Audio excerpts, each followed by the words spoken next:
of 4 boys. My dad worked for Dodge Brothers in Detroit, and I guess they had some problems through the years, so he took a job with the Ware Valley Woolen Mills in Ware, Massachusetts, and then bought a business in Pittsfield, where I was going to school and grew up and raised my family. A funny little incident happened. We moved to Pittsfield in 1936. I was 6 years old. And of course, off to school. So the teacher's commenting, "Oh, we have a new student today. William, stand up, tell us where you're from." And I said, "Where?" She says, "Yeah, where?" And of course, smart little kid, I said, "Where?" You know, she sent me home. My mother wasn't too happy about that. But as I say, I went through the school system there, joined the Marine Corps from Pittsfield in 1948, and served 4 years.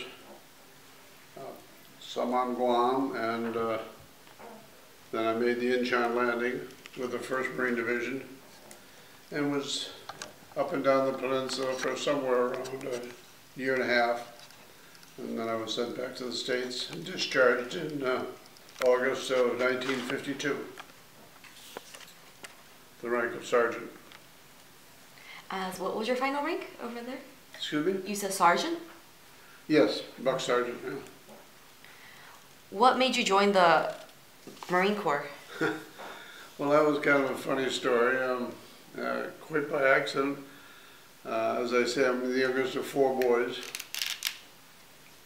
My oldest brother was in the Navy during the Second World War, and the next Charles was in the Naval Air Force, and my brother Gene was in the Army Air Force. And a friend of his stayed in the service after the war and was on recruiting duty in Pittsfield, Massachusetts, which is my hometown. And he said, "You know, I wouldn't try to recruit a brother or a friend," but he said, "We have a very good program going on right now, and it's with the OSS, the Office of Secret Service." I had just taken the college prep course, so he said, "If you're interested, what happens is we'll send you to college for 2 years in Rutgers in New Jersey, and then you'll pull embassy duty someplace in the world, and with the ability to finish another 2 years, so you get 4 years of education for 4 years of service." And I thought that was a pretty darn good. So I took all the tests. I was accepted. The Rotary Club, I was the only one accepted from Massachusetts, so they gave me a party. My friends gave me a party. My parents took me to New York for a weekend. I come back and there's a telegram. I'm to stand down. They had recruited too many for this semester, and I would either go when someone flunked out or in January, 2nd semester. So I went down and talked to them, and of course everybody in town, all my friends knew I was leaving town. So I said, "Well, can't I go just into the regular Army and then switch over?" He said, "Well, no, we have quotas." This was in 48. And so I said, "Well," so in those days, all the recruiting officers were in the post office. So I walked down the hall, and there's the Navy recruiter. So I went in and said to the chief, "I'd like to talk about joining the Navy." And he said, "Well, fine, sit right down." I said, "Well, first off, when can I go?" He said, "Well, the next recruiting will be for the recruit depot in Michigan." I forget what town it was in right now. So, oh boy. So in those days, the Navy shared their recruiting office with the Marine Corps. So I turned and, as the Marine Sergeant, I said, "How about you?" He said, "You can leave tomorrow." So I joined the Marine Corps. My brothers were a little upset, but that was, in retrospect, it was a good move in as much as I had excellent training and was able to survive all the problems we had in Korea, so it ended up all right. Did you say you were still going to high school when you enlisted? No, I graduated in 48 and was ready to go into this program they had. I had taken the college prep course, so you know, it was easy for me to take the exams and so forth. But it kind of a turn of fate, and all four of us came back from our wars, so my mother was very fortunate. Oh yeah, wow. Do you remember when you first heard about Korea and the Korean War? What was going on inside your mind? Well, I had been shipped to Guam, and there for about a year and a half, and a typhoon hit and destroyed our base, so we were all shipped back to the States. And so I was pulling duty at Camp Pendleton, and that's when it broke out. Now, when I went to Guam, there was a drum and bugle corps formed, and because I played drums in high school, they recruited me for the band, and that's how I went to Korea as a I should say, came back from Guam as a bandsman. But of course, when the war broke out and they were forming the units for the Incheon landing, all the band, there was about 40 of us, and we were split up into 6-man gun crews. So that's how we landed. You know, you turn in your instrument because you're first a Marine, and so I went to Korea with all of these guys as a machine gunner. I see. And you said Incheon landing, right? Yes. So then the date was September 15th? That's correct. I see. What do you remember seeing? What was your first impression of Korea? Well, the first impression was that, as you may or may not know, MacArthur decided to make the landing at Incheon to coordinate with the troops coming off from Pusan. And no one figured we could make a landing at Incheon because of the high cliff and so forth, and the high tide made it so we only had about 35-40 minutes at high tide, and then we wouldn't be able to be resupplied. So it was kind of nervous coming in the landing craft, knowing it was kind of a risky thing, but as it turned out, there wasn't much resistance at Incheon, and so you're kind of relieved at that. And then you're setting up, and most of the time we were attached to headquarters company to guard their perimeter, set up our guns around the perimeter. And initially I think we had some fairly pleasant duty, if you will. Although when winter hit, that's when we really started getting concerned. And I did get frostbite in my hands and my feet and had some heart problems from it. Of course, then when we got trapped at the reservoir, then it got really serious. And I think, because I'm 20 years old, all I was worried about is survival. And I was with a good bunch of people, and we hung together and managed to get out. Wow. So we were eased into it, and then kind of hit hard. And then after we left Hungnam and reverted back down, and then started the offensive back up the peninsula again, you're kind of a little bit hardened, and you're just worried about getting enough food and clothing and so forth. And the Marine Corps instills a lot of esprit de corps and confidence in you. And I think some of the times we would have to retake positions that, like, the way it worked was we were attached to the 10th Corps, and the 1st, 5th, and 7th Marines from that division kind of worked together. 1st and 5th would be on the line, we'd be in reserve, then we'd switch and around, so you weren't constantly fighting or digging holes, but then when it got cold, you couldn't even dig a hole, you know. So, and then of course we had the rumor that all we'd be home for Christmas. Things looked pretty good, and of course that fell apart, and that was kind of a big disappointment. But again, you're young and you survive, and so fortunately, when I was relieved, went back to the States, and old Harry Truman I had signed for 3 years, and the president extended all our enlistments a year, so I ended up doing 4 years. So when you got frostbites up there in Chosin, you weren't, sent to like Japan or anything? You just stayed? Yes, because the frostbite wasn't really diagnosed until we got back aboard ship in Japan and so forth. One of the things I'd like to comment about is the Navy corpsmen that were assigned to our division. And we had a corpsman that really looked after the 36 of us. That's how many were, 6 in each gun crew. And marvelous man, patching us up, always coming up with dry socks from someplace. And that was our big problem because we had what they called snowpacks. And you would perspire. And then the felt linings would get wet. And that's why we got frostbite, because at night when you're not doing much, that was the problem. But he was a marvelous man. When we got back and we're all checked in to the hospital to, you know, be diagnosed what our problems were, and he was the last one to go in. And when they took off his right boot, his foot came with it. He was looking after us, not himself. Brave man. Can't say enough about him. Do you remember his name? Unfortunately, I don't. I should, but I don't. Because I'd like to see that he gets credit, you know, for what he did to take care of us. Yeah.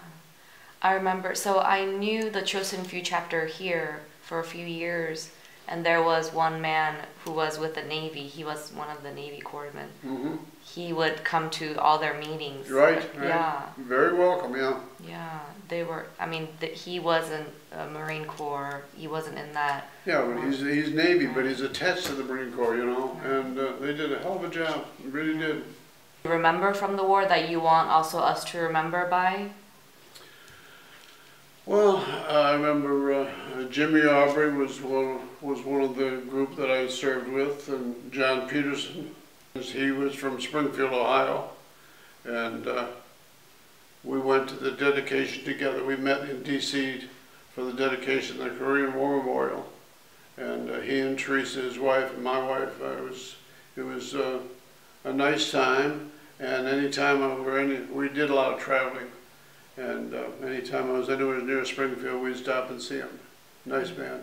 Unfortunately, he contracted cancer and died relatively young. But that was one of the fellows I kept in contact with. Most of them, unfortunately, that's one of the reasons why I wanted to come to this reunion.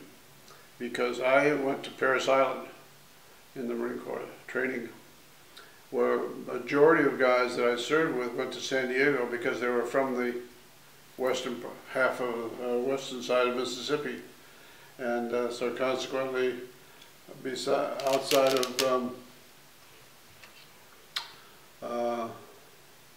Bob Newberg,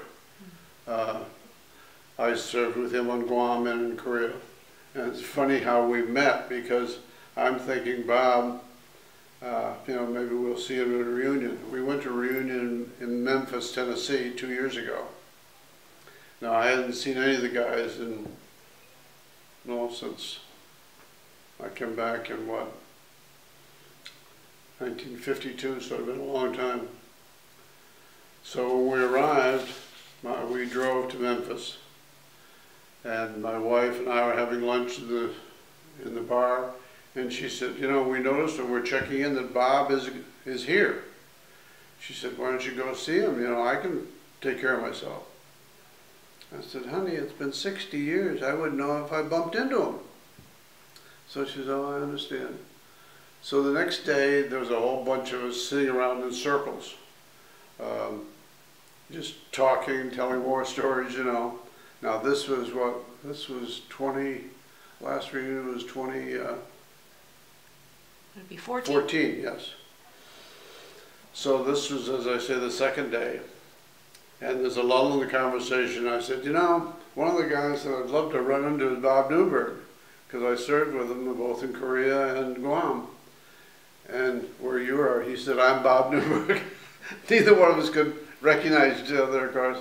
So we had a good time. Were you wounded anywhere else during the Just war? in the leg, and that was the only. And it was, in my estimation, it was minor compared with what, you know, I mean, John Murphy, for example, he was, in fact, this is Murphy, I think, here. Yeah, this is John here. He was shot in the head and had lost a good part of his ear, and they ended up putting a plate in his head, and I believe he has since died. I see. Wow. So those are the ones that, you know, people say, oh, Bill, you're a hero. I'm no hero. I'm just a veteran. I came back. These are the guys that didn't come back, you know. Can you tell me about this photo? That's me in the middle. I, quite honestly, don't remember too many of these guys. I do in some of them, like this one, for example. Where's the other ones? Yeah, this is John Peterson, the fellow that I stayed in touch with, as well as Nobis. And this was all in Korea, right? yes, these were all taken in Korea. And my son made this wooden plaque and then put the Marine Corps emblem there and took some pictures and sealed them in there. So that's why I brought that along. Wow, beautiful. And this is Jimmy Aubrey in the middle, that I mentioned. That's Nobis, John Peterson, and quite frankly, I don't remember the other guys. And this is just me in the middle again with some of the guys. You guys look so happy in here. Do you remember this Well, moment? you made fun of it, you know. I mean, for example, now that's our gun emplacement. Where is it here? Here. See, this was the gun that we manned. It was a 6-man gun crew. A gunner, assistant gunner, and 4 ammo carriers. And just before we were to pull out of the Chosen, we got the word that we were going to be trying to fight our way out the next morning start. And we had a mail call. Well, a mail call to any serviceman in the field is like a chocolate bar, you know. So in the envelope of the letter I got from my mother, excuse me, was a St. Christopher medal. And I thought, oh boy, this, you know, I can use this. So I pulled out my dog tags. You know what a D-ring is? Not a bracelet, it's a ring that will open up okay, that's called a D-ring. So I got it open, hooked on my dog tag, couldn't get it closed because we were freezing and your hands are hurting. So I bent down on the gun barrel to have a hard surface to close it, and I got my helmet shot off. So that was pretty good. You know, I still have that medal in my wallet. Really? Yeah. You have it with you? Yeah. It's from that time? Yep. Oh my god. That would be 1950, yeah. Oh wow. It's in good condition. Well, wow, this is once I took it off my dog tags, I put it in here so that, you know, I'd take care of it. And, you know, it stayed with you all along. Yes, It yeah. didn't, like, you know, I don't know, fall or... When I got out of the service, of course, I took my dog tags off, you know, when you're in civilian. Yeah. And so I just stuck it in my wallet. Okay. Do you have many photos here? I want to see if we can... A fair number. Yeah, well, oh, you have their I have the names names on on them. some That's of them, great. yeah. Okay. Is this from one of the reunions? Let's see. Yes, this was a reunion that I didn't go to. Oh, okay. But, like, see, this is the fellow Newbert I was talking about. There's now blind, this man here, Bob Newbert. Next was John Peterson. This was the fellow I kept in touch with. And these other gentlemen I don't know. This is a reunion I didn't go to, but Bob did. And this is John Peterson again. Let's see what else I've got here. Well, that's John again, myself. This is this fellow Murphy I talked about. Jimmy Aubrey. This was a bunch of them in a bar back in Japan. I wasn't in the group, but a couple of fellows I knew were. This is Bob Carpenter.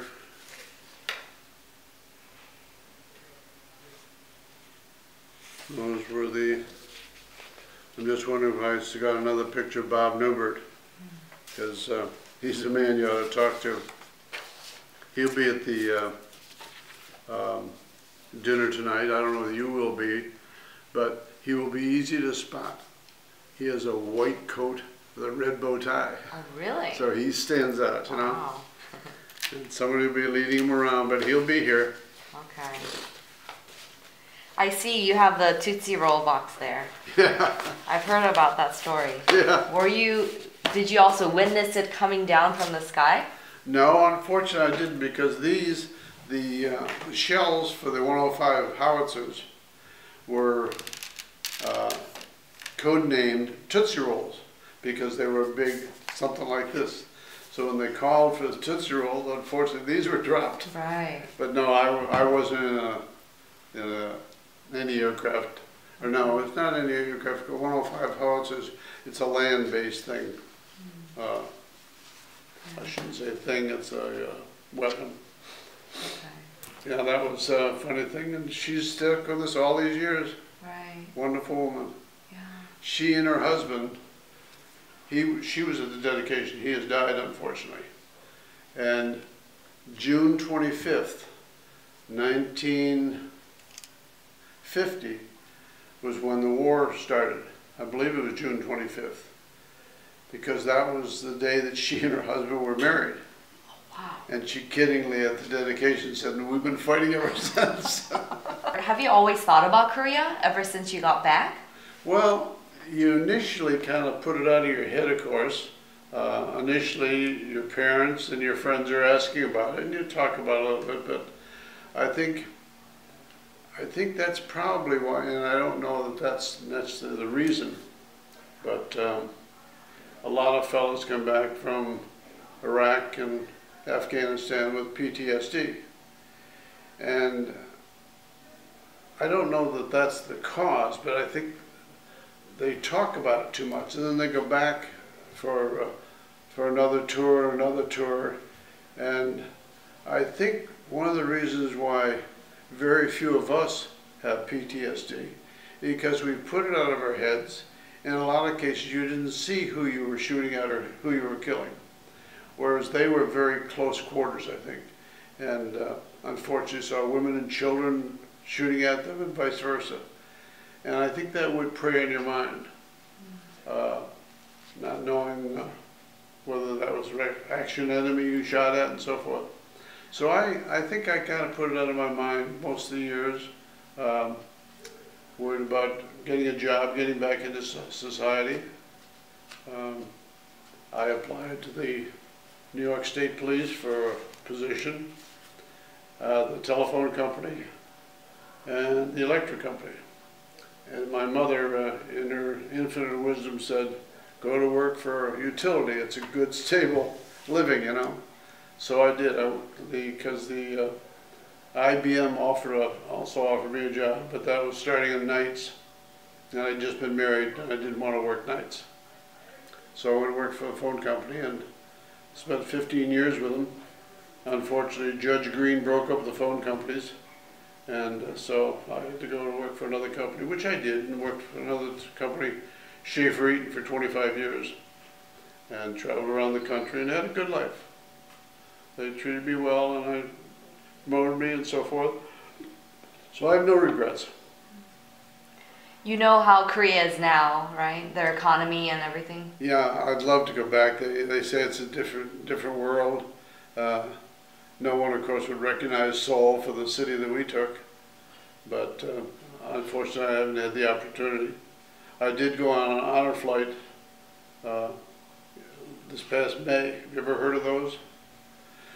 It started in the Midwest, the way I understand it. A doctor who had a patient who was a World War II vet, and as you may or may not know, there was some time delay between the end of World War II and when they built the World War II memorial in Washington, D.C. Why the big delay? I don't know the history. But he wanted his patient, who was not too well and wasn't able to get around, he wanted him to be at the dedication. This is the doctor. So he said, I have a small plane, and I want you to go with me. The day there, I don't know the day of the dedication. You could probably find that out in the history someplace. The word got around, and the way I understand it, there was probably about 10 or 12 other people that had light planes, got onto the thinking about this, and they went kind of in mass, which was quite a thing. And from that, this honor flight has grown. And through the years, they've taken vets throughout from the Second World War. And in May, no, probably about January, I was contacted that they were starting to work on the Korean vets, and asked me if I'd like to go. And I accepted gladly. Was told to be at the administration building in downtown Stuart, Florida at 4 o'clock in the morning. And my wife dropped me off there, and they had a police escort from Stuart all the way down to the airport, PBI. And on the way, every exit and light and so forth were all blocked off by police. The fire trucks gave us the salute over the bus. I get emotional thinking about it. And the battalion commander that was on my bus said, watch up ahead here. Now this is 4 o'clock in the morning, it's pitch dark. And he says, there's a little old lady up here, she's 94 years old. She was a mechanic on B-17s during the Second World War. She's out there saluting us. Wow. That's who it was. It was quite a trip. Mm. It took us all over with a police escort. A full day, wonderful. Yeah. The highlight of everything I've had. Yeah. I just wonder what it would be like to be in your shoes, having had this experience in the war and just being in the Marine Corps, and then even this reunion. It's a big part of you, right? Oh yes, yeah. You realize just how lucky you were, and you look around, and as you probably have these poor guys, half of them not even able to walk, but they want to be here. Yeah. Wow. Okay. I'm proud to be one of them, Mm-hmm. And most of them went through a hell of a lot more than I did. So you feel a little humble, saying, geez, I'm with these guys, and they got